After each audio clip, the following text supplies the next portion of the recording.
اللهم صل على سيدنا ومولانا محمد وعلى سيدنا علي وسيدتنا فاطمة وسيدتنا زينب وسيدنا حسن وسيدنا حسين وعلى آله وصحبه وبارك وسلم وبارك وسلم اللہ من الشیطان الرجیم بسم اللہ الرحمن الرحیم اللہم صلی علی سیدنا و مولانا محمد وعلی آلہ وصحبہ وبارک وسلم۔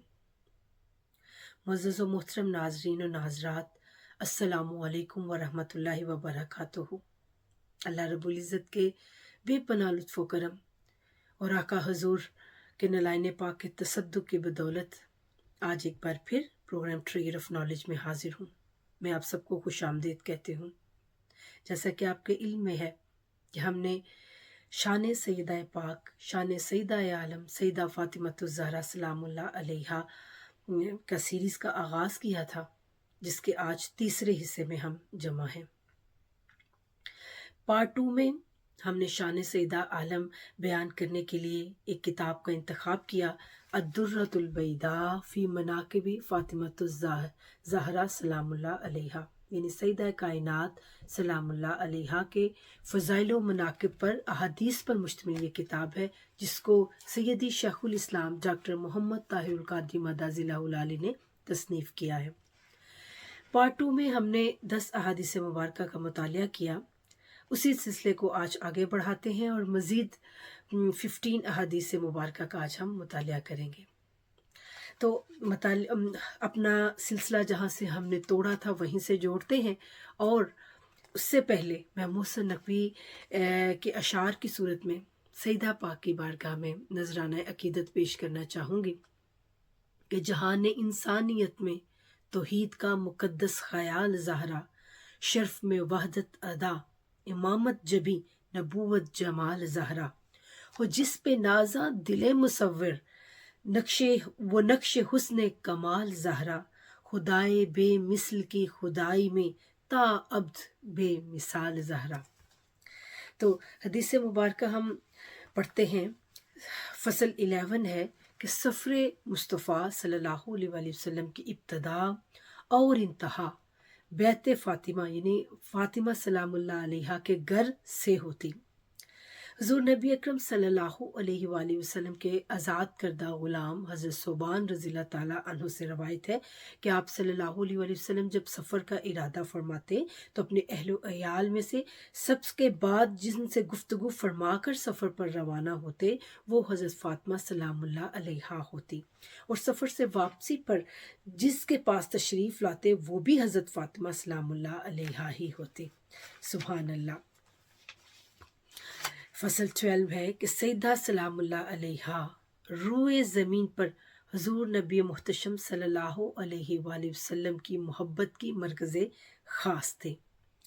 حضرت جمیع بن تیمی رضی اللہ تعالیٰ عنہ بیان کرتے ہیں کہ میں اپنی پھوپھی کے ہمراہ حضرت عائشہ صدیقہ رضی اللہ تعالیٰ عنہا کی خدمت میں حاضر ہوا اور پوچھا حضور نبی اکرم صلی اللہ علیہ وآلہ وسلم کو کون زیادہ محبوب تھا؟ ام المومنین رضی اللہ تعالیٰ عنہ نے فرمایا فاطمہ سلام اللہ علیہا۔ یا مردوں میں کون؟ تو آپ نے فرمایا ان کے شوہر، اور جہاں تک میں جانتی ہوں وہ بہت زیادہ روزہ رکھنے والے اور راتوں کو عبادت کے لیے بہت قیام کرنے والے تھے۔ حضرت بریدہ رضی اللہ تعالیٰ عنہ سے روایت ہے کہ حضور نبی اکرم صلی اللہ علیہ وآلہ وسلم کو عورتوں میں سے سب سے زیادہ محبت حضرت فاطمہ الزہرا سلام اللہ علیہا سے تھی، اور مردوں میں سے حضرت علی المرتضیٰ رضی اللہ تعالیٰ عنہ سب سے زیادہ محبوب تھے۔ سبحان اللہ۔ فصل 13 ہے کہ عادات و اطوار میں کوئی بھی سیدہ سلام اللہ علیہا سے بڑھ کر حضور کی شبیہ نہ تھا۔ ام المومنین حضرت عائشہ رضی اللہ تعالیٰ عنہا روایت کرتی ہیں کہ میں نے حضور نبی اکرم صلی اللہ علیہ وآلہ وسلم کی صاحبزادی سیدہ فاطمہ سلام اللہ علیہا سے بڑھ کر کسی کو عادات و اطوار، سیرت و کردار اور نشست و برخاست میں آپ صلی اللہ علیہ وآلہ وسلم سے مشابہت رکھنے والا نہیں دیکھا۔ اسی طرح اسی میں ایک اور حدیث مبارکہ ہم پڑھتے ہیں کہ ام المومنین حضرت عائشہ صدیقہ رضی اللہ تعالیٰ عنہا بیان کرتی ہیں حضور نبی اکرم صلی اللہ علیہ وآلہ وسلم کی تمام ازواج جمع تھی اور کوئی بھی غیر حاضر نہ تھی۔ اتنے میں حضرت فاطمہ رضی اللہ تعالیٰ عنہا آئیں جن کی چال ہو بہو رسول اللہ صلی اللہ علیہ وآلہ وسلم کے چلنے کے مشابہ تھی۔ آپ صلی اللہ علیہ وآلہ وسلم نے فرمایا خوش آمدید میری بیٹی، پھر انہیں اپنی دائیں یا بائیں جانب بٹھا لیا۔ فصل 14 سیدہ سلام اللہ علیہا کی رضا مصطفیٰ صلی اللہ علیہ وآلہ وسلم کی رضا تھی۔ حضرت مسور بن مخرمہ رضی اللہ تعالیٰ عنہ سے روایت ہے کہ حضور نبی اکرم صلی اللہ علیہ وآلہ وسلم نے فرمایا بے شک فاطمہ میری شاخ ثمر بار ہے، جس چیز سے اسے خوشی ہوتی ہے اس چیز سے مجھے بھی خوشی ہوتی ہے، اور جس چیز سے اسے تکلیف پہنچتی ہے اس سے مجھے بھی تکلیف پہنچتی ہے۔ اور فصل 15 ہے کہ سیدہ سلام اللہ علیہا خفا تو مصطفیٰ صلی اللہ علیہ وآلہ وسلم بھی خفا۔ حضرت مسور بن مخرمہ رضی اللہ تعالیٰ عنہ سے روایت ہے کہ حضور نبی اکرم صلی اللہ علیہ وآلہ وسلم نے فرمایا فاطمہ میری جان کا حصہ ہے، پس جس نے اسے ناراض کیا اس نے مجھے ناراض کیا۔ اسی طرح فصل 16 ہے کہ سیدہ فاطمہ سلام اللہ علیہا خفا تو اللہ خفا، اور ان کی رضا اللہ کی رضا۔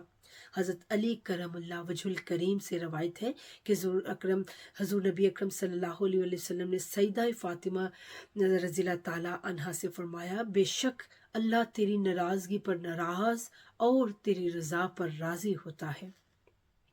سبحان اللہ۔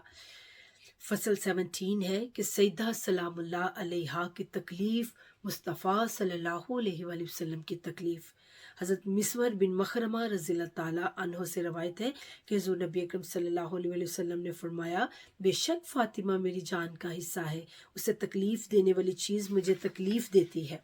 اور ایک اور حدیث مبارکہ پڑھتے ہیں، حضرت عبداللہ بن زبیر رضی اللہ تعالیٰ عنہ بیان کرتے ہیں کہ رسول اللہ صلی اللہ علیہ وآلہ وسلم نے فرمایا بے شک فاطمہ میری جان کا حصہ ہے، اسے تکلیف دینے والی چیز مجھے تکلیف دیتی ہے، اور اسے مشقت میں ڈالنے والا مجھے مشقت میں ڈالتا ہے۔ فصل 18 ہے کہ سیدہ فاطمہ سلام اللہ علیہا کا دشمن مصطفیٰ صلی اللہ علیہ وآلہ وسلم کا دشمن۔ حضرت زید بن ارقم رضی اللہ تعالیٰ عنہ سے مروی ہے کہ حضور نبی اکرم صلی اللہ علیہ وآلہ وسلم نے حضرت علی، حضرت فاطمہ، حضرت حسن اور حضرت حسین رضوان اللہ علیہم اجمعین سے فرمایا میں اس سے لڑوں گا جس سے تم لڑو گے، اور جس سے تم صلح کرو گے میں اس سے صلح کروں گا۔ آگے چلتے ہیں فصل 19 کی طرف کہ سیدہ سلام اللہ علیہا کے گھرانے کا دشمن منافق، لعنتی اور دوزخی ہے۔ حضرت جابر بن عبداللہ رضی اللہ تعالیٰ عنہما بیان کرتے ہیں کہ رسول اللہ صلی اللہ علیہ وآلہ وسلم نے ہمیں خطبہ ارشاد فرمایا۔ آپ صلی اللہ علیہ وآلہ وسلم فرما رہے تھے جس نے ہم اہل بیت کے ساتھ بغض رکھا روز قیامت اس کا حشر یہودیوں کے ساتھ ہوگا۔ میں نے عرض کیا یا رسول اللہ صلی اللہ علیہ وسلم اگرچہ وہ روزہ رکھے اور نماز بھی پڑھے؟ تو آپ صلی اللہ علیہ وآلہ وسلم نے فرمایا ہاں، اگرچہ وہ روزہ رکھے اور نماز بھی پڑھے، اس کے باوجود دشمن اہل بیت ہونے کی وجہ سے اللہ تعالیٰ اس کی عبادات کو رد فرما کر اسے یہودیوں کے ساتھ اٹھائے گا۔ اللہ اللہ۔ فصل 20 ہے کہ سیدہ سلام اللہ علیہا رازدار مصطفیٰ۔ حضرت عائشہ صدیقہ رضی اللہ تعالیٰ عنہا فرماتی ہیں کہ حضور نبی اکرم صلی اللہ علیہ وآلہ وسلم اپنے مرض وصال میں اپنی صاحبزادی حضرت فاطمہ رضی اللہ تعالیٰ عنہا کو بلایا اور پھر ان سے سرگوشی فرمائی تو وہ رونے لگی، پھر انہیں قریب بلا کر سرگوشی فرمائی تو وہ ہنس پڑیں۔ حضرت عائشہ صدیقہ رضی اللہ تعالیٰ عنہا فرماتی ہیں میں نے اس بارے میں سیدہ سلام اللہ علیہا سے پوچھا تو انہوں نے بتایا حضور نبی اکرم صلی اللہ علیہ وآلہ وسلم نے میرے کان میں فرمایا کہ آپ صلی اللہ علیہ وآلہ وسلم کا اسی مرض میں وصال ہو جائے گا۔ پھر میں رونے لگی تو آپ صلی اللہ علیہ وآلہ وسلم نے سرگوشی کرتے ہوئے مجھے بتایا کہ میرے اہل بیت میں سب سے پہلے تم میرے بعد آؤ گی۔ اس پر میں ہنس پڑی۔ سبحان اللہ۔ سیدہ سلام اللہ علیہا شجر رسالت کی شاخ ثمر بار تھے۔ حضرت عبداللہ بن عباس رضی اللہ عنہما سے مرفوعاً حدیث مروی ہے کہ حضور نبی اکرم صلی اللہ علیہ وآلہ وسلم نے فرمایا، میں درخت ہوں، فاطمہ اس کی ٹہنی ہے، علی اس کا شگوفہ ہے، اور حسن و حسین اس کا پھل ہے، اور اہل بیت سے محبت کرنے والے اس کے پتے ہیں، یہ سب جنت میں ہوں گے، یہ حق ہے، یہ حق ہے۔ سبحان اللہ۔ اللہ رب العزت ہم سب کو اہل بیت سے دل و جان سے محبت کرنے والا بنائے، اور سیدہ پاک کے در کا نوکر بنائے، در کا سگ بنائے، در کا گدا بنائے، آمین۔ فصل 22 ہے کہ عصمت فاطمہ سلام اللہ علیہا کے گواہ خود محمد مصطفیٰ صلی اللہ علیہ وآلہ وسلم ہیں۔ حضرت عبداللہ بن مسعود رضی اللہ عنہما سے روایت ہے کہ حضور نبی اکرم صلی اللہ علیہ وآلہ وسلم نے فرمایا، بے شک فاطمہ نے اپنی عصمت اور پاک دامنی کی ایسی حفاظت کی کہ اللہ تعالیٰ نے اس کی اولاد پر آگ حرام کر دی ہے۔ سبحان اللہ۔ 23 ہے کہ حضرت علی رضی اللہ تعالیٰ عنہ سے سیدہ سلام اللہ علیہا کے نکاح کا حکم خود باری تعالیٰ نے دیا۔ حضرت عبداللہ بن مسعود رضی اللہ تعالیٰ عنہما سے روایت ہے کہ حضور نبی اکرم صلی اللہ علیہ وآلہ وسلم نے فرمایا، اللہ تعالیٰ نے مجھے حکم فرمایا ہے کہ میں فاطمہ کا نکاح علی سے کر دوں۔ حضور نبی اکرم صلی اللہ علیہ وآلہ وسلم نے فرمایا، اے انس، کیا تم جانتے ہو کہ جبریل میرے پاس صاحب عرش کا کیا پیغام لائے ہیں؟ پھر فرمایا، اللہ تعالیٰ نے مجھے حکم دیا ہے کہ میں فاطمہ کا نکاح علی سے کر دوں۔ فصل 24 جو ہے وہ سیدہ سلام اللہ علیہا کا مالہ اعلیٰ میں نکاح اور 40,000 ملائکہ کی شرکت۔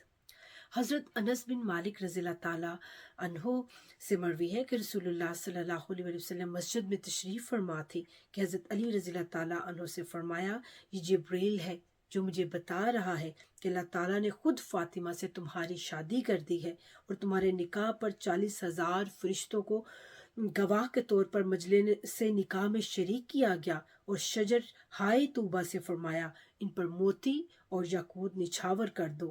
پھر دلکش آنکھوں والی حوریں ان موتیوں اور یاقوتوں سے تھال بھرنے لگیں، جنہیں تقریب نکاح میں شرکت کرنے والے فرشتے قیامت تک ایک دوسرے کو تحفہ دیتے رہیں گے۔